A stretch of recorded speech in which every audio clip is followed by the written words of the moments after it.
Is this where I say the wizard will see you now? Is this how this works? Yes, please do. And then I will appear in a You cloud look of for those, you want those introductions whenever you can get them, right? Hey, I get to be the Wizard of Oz. I'm the luckiest man I know. It doesn't get any, it's wonderful. I see you're familiar with the piece. Oh, I am so, this thing, what I can't get is how come you haven't done this before now? It's been around forever. You could have been Fiyero at one point. Oh, I would have loved that. Do you know what? It's been on my radar for a while, and I actually, a few years ago, I thought, I'd like to play the wizard in Wicked someday. And so I got the songs on iTunes and I just put them in my head just to sort of have them in the back of the closet there for when I needed them. And were you cast before the pandemic, or was this something that happened after the pandemic, or how did that all play into this? No, it was well after. They reached out and inquired, would I be interested in doing it?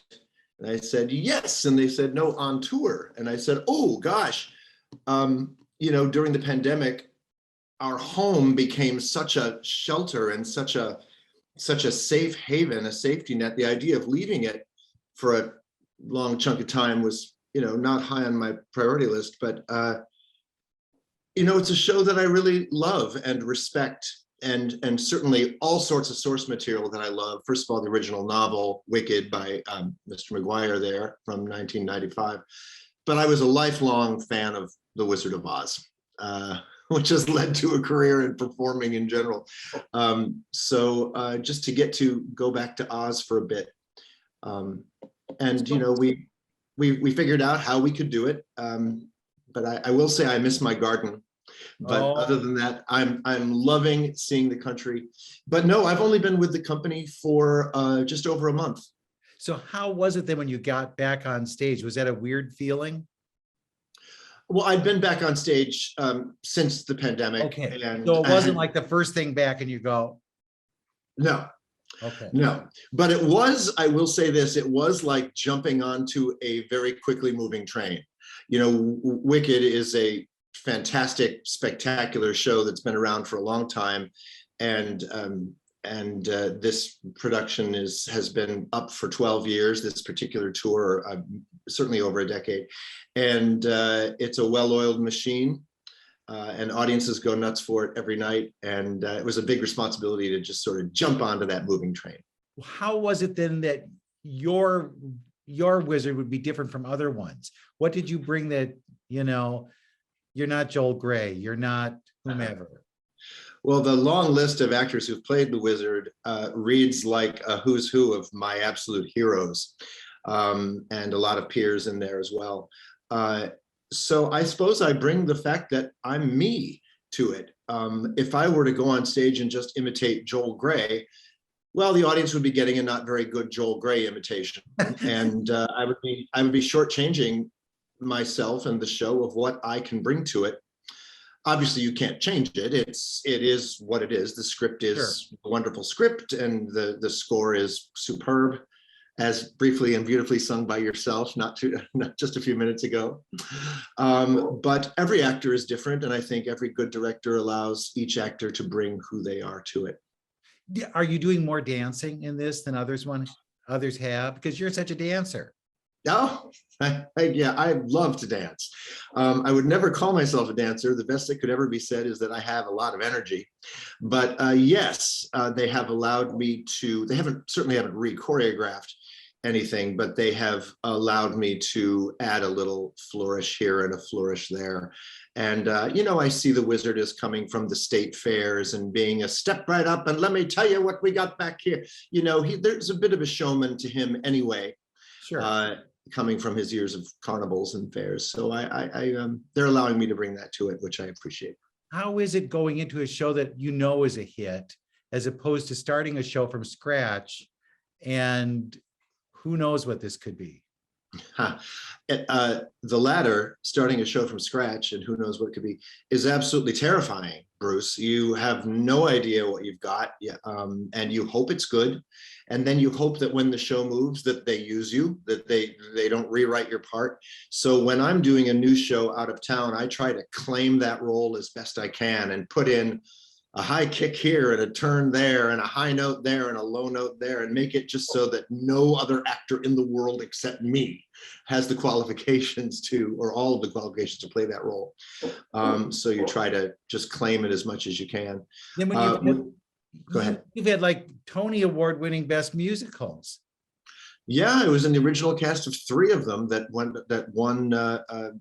the Tony for Best Musical, something that I'm extremely proud of, and I think most people would be thrilled to have won. I am the lucky schmo that got to do 3 of them, and I say let's go for 4. I say let's go for another one. Of course. Well, but when that happens, does that change the dynamics of things, the way you approach a show, or the way you just even enjoy a show, when you do have that kind of, well, we're the best in your background? Well, with any award, it's always sort of the mood of the moment that propels you to that win. And I don't like to think of it as we were the actual best of that year, because there are so many great shows that have from those same years that have had incredible staying power. But yes, it gives you the extra floating on air of, it's like winning your championship, the NFL. It's like winning the Super Bowl. Okay. Well, then when you go into a show like this that already is a hit, yes, is the expectation level there that's a little higher, that, come on, folks, we're expecting more than just show up and be there? Oh, absolutely. Well, certainly there's an expectation to the audience who has paid money to see a big hit. And with Wicked, a lot of the audience are returning for the 2nd, 3rd, 4th, 5th time or bringing their children to it now because it is such a beloved property. And so I think the expectation is, yeah. But with any show, no matter what you're doing, there are people out there who've paid money and they're seeing the show for the first time. They certainly deserve your best, and you can't just be up there going through your laundry thoughts or what you're going to have when you get home or where you're going to go for a cocktail afterward. Why is this show, though, such a repeater? I have a friend who every time he goes to New York, he says he's got to go see Wicked. And I said, well, there are other shows. You could see something else, but what is it about this one? This show bears multiple repeatings in terms of, you can love it one time, one and done. You can absolutely love it, be one of the best things you've ever seen. But the show reveals itself to you in a new way every time. I don't make my entrance as the Wizard of Oz till about an hour into the show. So there I am in my dressing room, and the monitors are blaring. Yeah, I'm not quite with this, but let's say I'm doing a lot of light reading. But I'm also enjoying listening to the show nightly, and it reveals itself to me, the wisdom of the script, the wit of the script, the little nuggets, the Easter eggs that the brilliant Stephen Schwartz has placed into the score, that when you think about it are brilliant references to the Wizard of Oz. Musical references to it. The show reveals itself. When you see this, the characters, and you say, oh my God, that's, where you just make that connection. It's such a revelation. It's so fun. And the Wizard of Oz is so ingrained in all of us, Bruce, from childhood, the annual showings on TV to whether you had the video or not. It's just such a rite of passage for every parent to get to share the Wizard of Oz with their child. And I would say 90% of children, it continues to be a beloved property. And this show takes that to the next sort of adult level. But I think young people respond to the show because it's about these 2 young ladies coming into their own. Who is popular and who isn't popular, and what kid doesn't feel unpopular in school. And of course, it's such an underdog story for the most part, our show is. So I think what young person can't relate to the awkwardness of being in school and wanting to be the popular one? But you were the popular one, weren't you? No, I was funny. And I had a great group of friends, and we were the theater kids, and I also had my tennis friends, so that was a whole separate thing.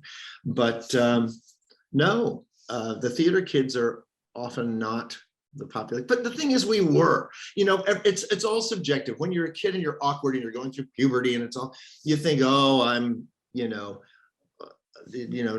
doing so well here. But then hindsight, I did pretty well. I made some great friends, many of whom are still close friends of mine to this day. Aren't you of that mindset, at least I am, that if I had to redo everything, I'm okay with the way things went?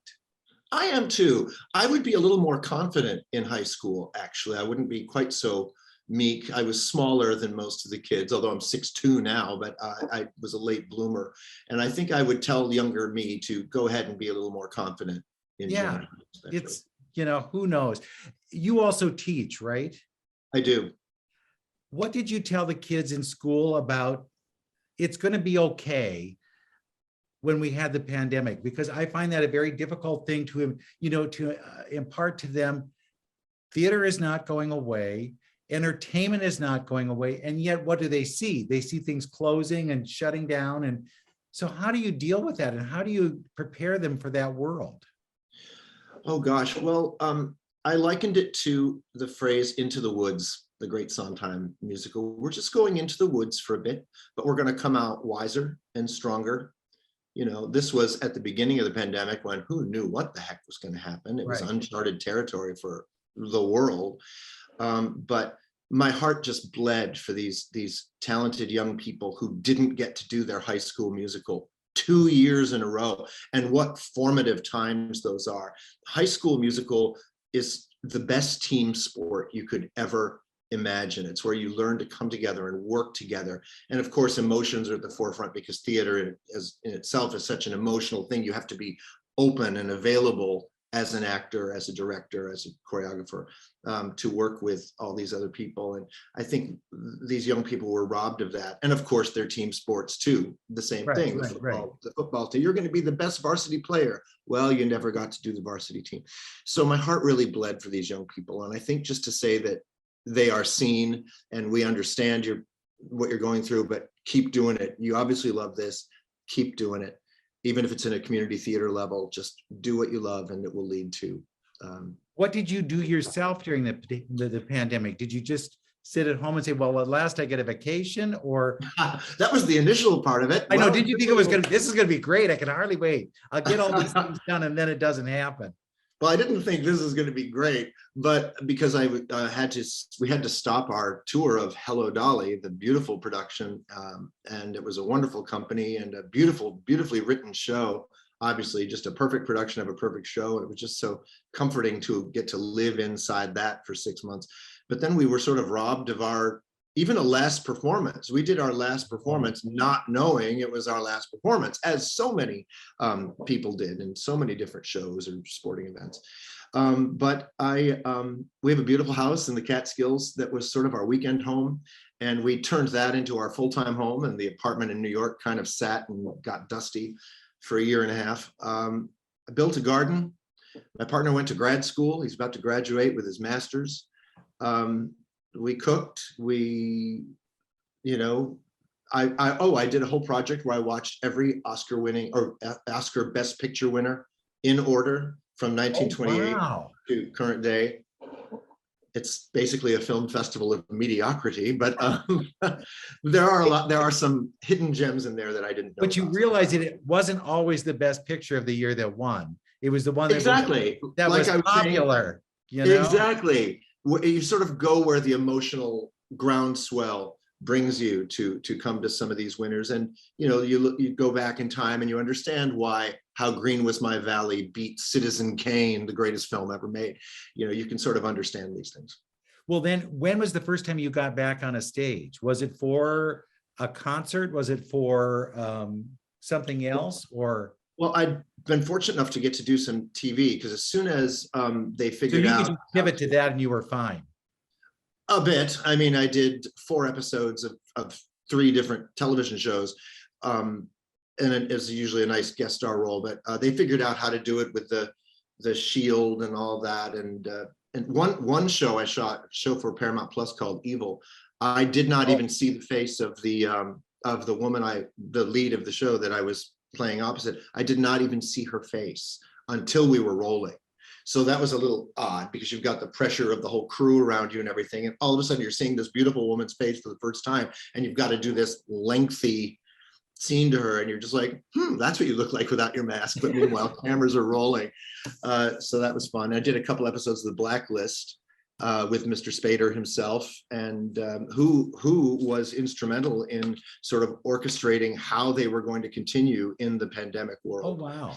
And that was fun. But in terms of stage, I did Young Frankenstein up at the Ogunquit Playhouse this summer, opposite the divine Sally Struthers and Oh, wow. many other wonderful people. And so that was the foray back into being on stage. And it was a role I'd done before, so it was easy. How and weird fun. was that though, being on stage? It was weird. We tested daily. And the Ogunquit Playhouse, beautiful old summer stock theater, been around for decades, built a huge airplane hangar basically outside that became a full-fledged Broadway theater. And the audience was fairly distanced, and they had to keep their masks on through the duration of the show. But everyone played along, and it was a terrific show, and no one got sick in our company, kind of miraculously. And we had a blast. Were the laughs slow to come because people were afraid to, or Not at was it all. like right away they were there? Right away. I think people were so eager to be in a situation like that again, meaning live performance again. And like I said, the audience was fairly distanced. They weren't all on top of each other. You weren't sitting next to a stranger who was coughing. You were in your little sort of pod. Like I said, it was basically an airplane hang. It was huge. So the furthest audience person was like so far away from us. But no, the laughs were definitely there. It's this beloved Mel Brooks piece that they just sort of dove right into. How long are you with Wicked then? I am with Wicked until early February of 2023. So my Wow, total contract will be 11 months. Can you get away and do television in that time or not? I'll need to use some vacation time in order to do it. If I do, it's a fairly tightly run machine. When you're doing a Broadway show or a show like this, you can't just come and go as you want. You're under contract. They've got you for a while. So when you're negotiating, you try to get what you can and stuff. But no, I'm just very proud to be in this show. And I'd seen the show when it originally opened with Idina Menzel and Kristen Chenoweth, and liked it, thought it was good. And I thought, oh, I'll play Dr. Dillamond or the Wizard someday. And here it is, still running, now the 5th longest running show in Broadway history.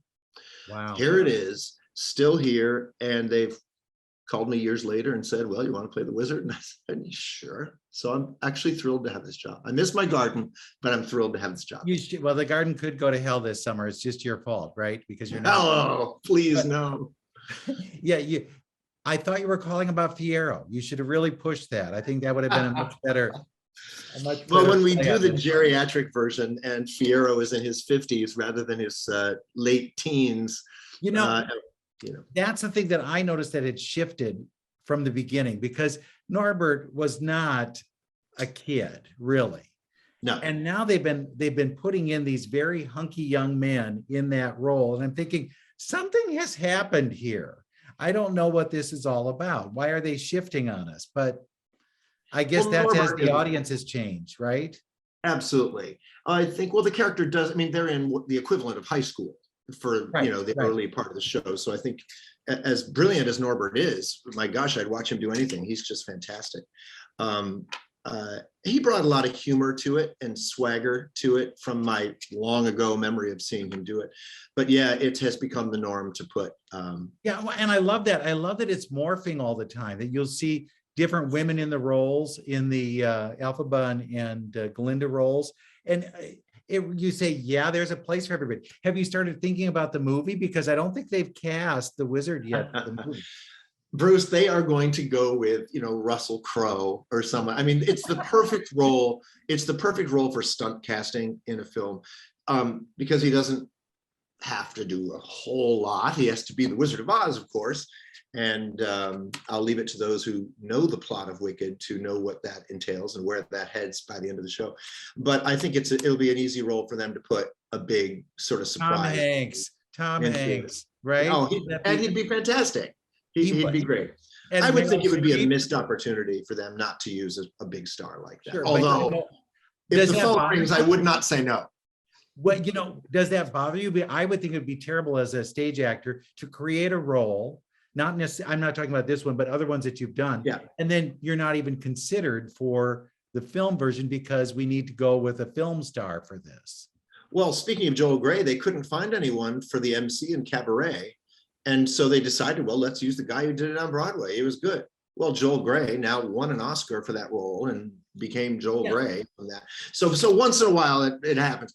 But you know, it's part of the business and I get it. The hard part for me is losing a role I think I should be playing in a Broadway show to someone who maybe was, oh, he was on a TV show in the 90s. So let's put him in it. And I'm like, well, he'll bring people in and he'll be good or she'll be good or whoever. But, you know, put someone in it who's paid their dues and is a qualified stage actor for it. That's why you hedge your bets by doing all those TV shows, right? That's yeah. Well, I play everybody's lawyer and accountant, an occasional bad guy on those. So I don't know if an occasional guest star would lead to starring in a show, but it does help. The young people know me from Gossip Girl, and a lot of adults who are following Madam Secretary will point at me and, wait a minute, aren't you the Attorney General of the United States? Of course I am, right? Right. Yes, I am. Yeah. That's so great. Well, when you see Stephen, will you ask him a big question for me? Okay. Why is it the wizard and I? Because grammatically it should be the wizard and me. But that's never entered my mind. When next time you hear that song, you go, this should be the wizard and me. Well, listen, it's part of the first hour of the show where I'm in the dressing room, you know, waiting to go on. So thank you, Bruce, for putting that in my head. And now I want you to listen now and you every say single time. it should be the wizard and me. But anyway, well, congratulations. It's so good to talk to you and good luck with this. Wow. I know I'll get to see you if it's a whole year that you'll be on the road. So, you know, we're going to play some terrific cities. Looking forward to coming back to Omaha. Worked for the opera there years ago. So great. Looking forward to coming back, and Boston, DC, Chicago, some great places coming up. Looking forward to it. It's like going on Music Man where you hit all those towns in the interim. So exactly. There we are. Hey, thank you so much. Appreciate it. Have a great rest of the day too.